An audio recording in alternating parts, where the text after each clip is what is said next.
Anybody want to take that one? Well, I would just say that's par for the course. Um, um, you know, I think what Tim Kaine pointed out was that the governor reached out to him about an economic development project, trying to get help on that, and Tim Kaine said sure. And then Tim texted him later that day and said, "Can you help stop what's happening at UVA?" And the governor hadn't responded to him in over 10 hours. I assume he probably still hasn't responded today, because the governor is cheering on what the Trump administration is doing because he directed and asked them to do it.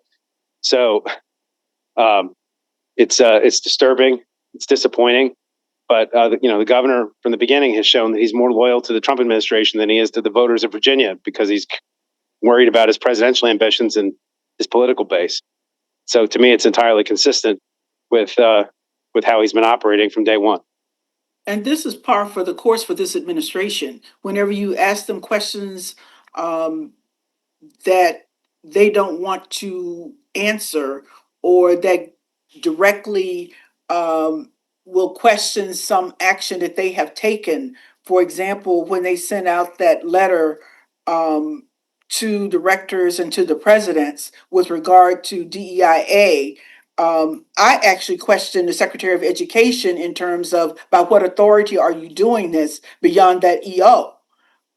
When the Code of Virginia actually says that these institutions have to have strategic plans that address diversity, equity, and inclusion. I'm still waiting on an answer 6 months later to that question. So if you ask them a question that they don't want to answer, it's crickets. But when they want you to assist them, it's like we almost need an immediate response. But if we don't want to answer you, we don't have to.